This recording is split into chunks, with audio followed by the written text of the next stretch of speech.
ما شاء الله.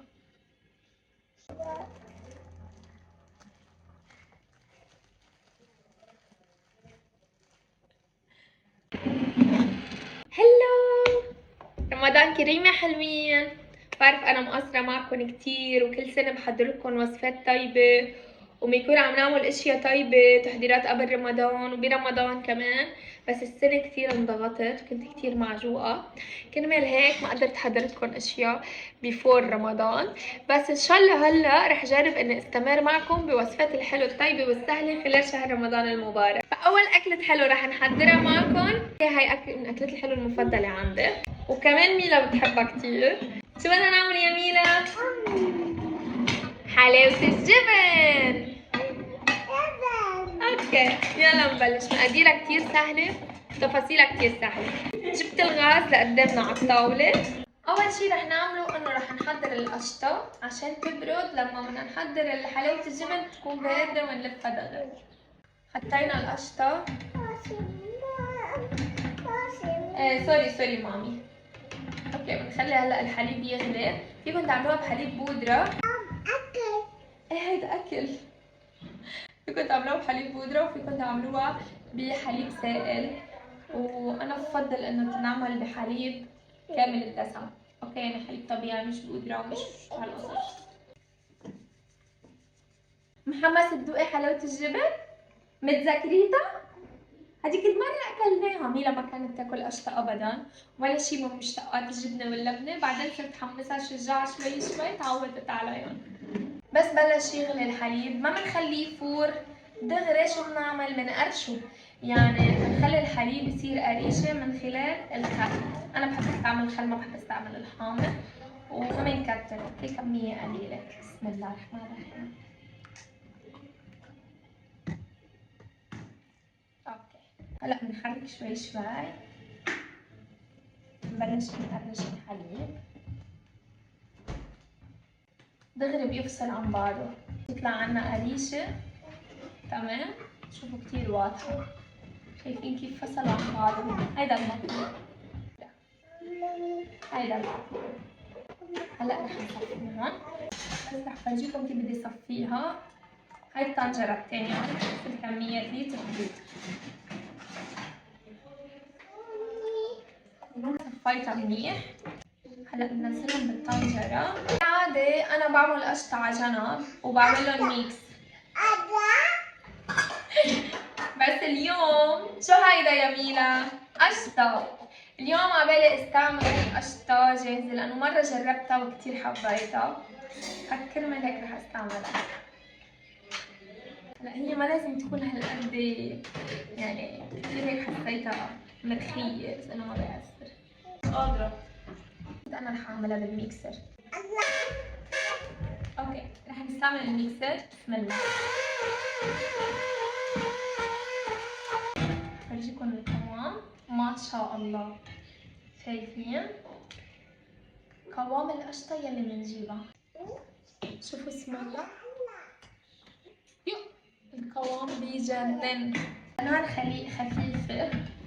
بنقلبها شوي صغيرة، نحط لها شوية مزهر ومورد تعطي طعم كتير طيبة.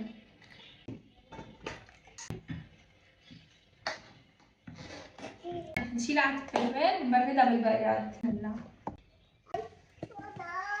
يلا هلا بنبردها بالبراد، بس قبل خليها تبرد شوي بعدين بنحطها بالبراد.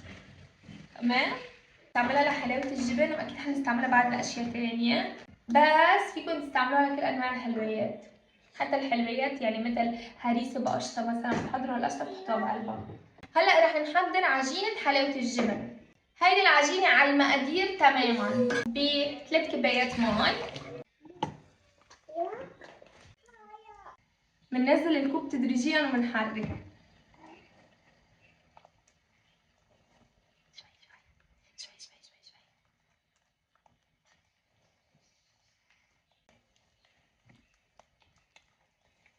بندلع بنحرك لحتى تستوي حبة سميد، تتكون عنا عجينة تقريبا من السميد. أهم شي إنه النار هادية. إيه بس مامي بتعمل هيك طلع مش ملزق أبدا ولا محروق السميد.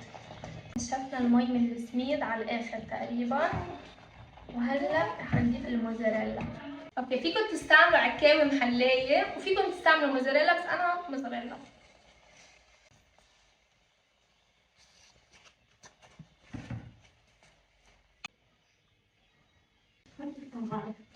بدنا نجيب صينية. ما شاء الله. يلا ميلا جيب مي 1. بدنا كوب لهيدي خلص حطيت. اذا بدك حطي بعد. لهيدول المقادير بدنا 4 اكواب موزاريلا، تمام؟ ونحن وعم ندور بالموزاريلا بنضيف شوية مزهر وموارد بيعطوا طعم كتير طيب للوصفة. سوري ماما.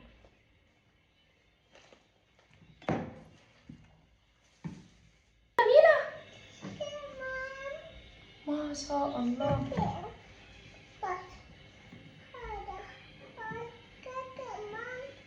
ما شاء الله. هلا بدنا نمد العجينة.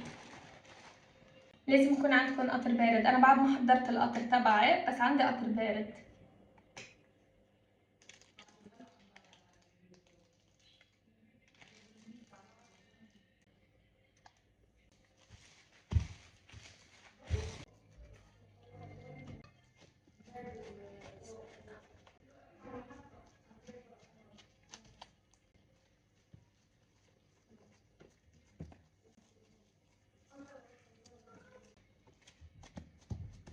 بدنا نفردها. شايفين كيف سهل التعامل معها؟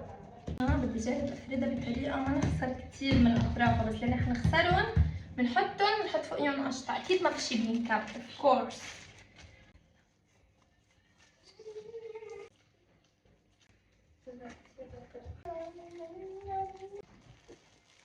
نقص الاطراف ونجلسها.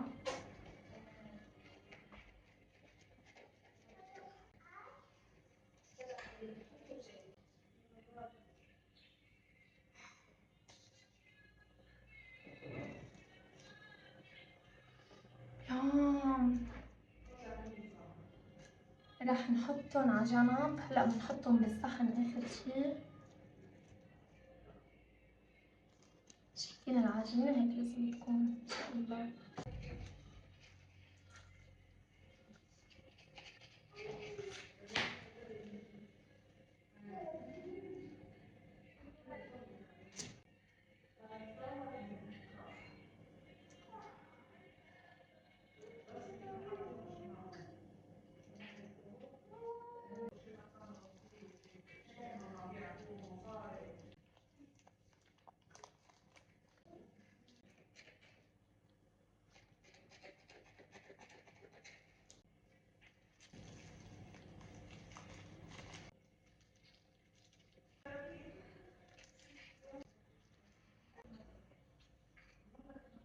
فكرت حالي كنت عم بصور وفرجيتكم كيف عملتهم على شكل هلال، تمام؟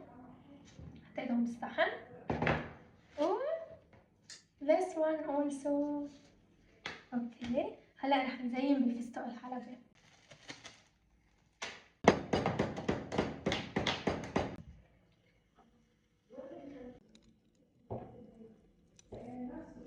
هلا انا عندي هيدا القطر، بس كمان رح احضر قطر انه ميبي ما يكفوا، بس ما رح صور تحضير القطر. رح اقلكن هالمقادير.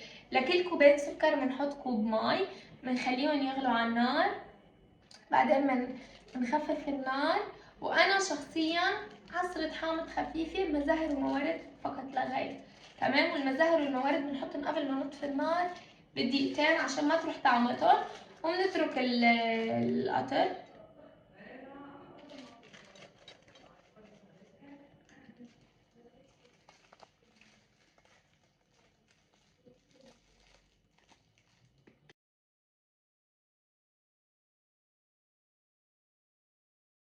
وهيك كانت وصفتنا لليوم. انطرونا بالوصفات الجاي. شو بدك تعملينن؟ كتير طيبين. باي. ما تنسوا تعملوا سبسكرايب للقناة وتتابعونا، صح؟ يلا.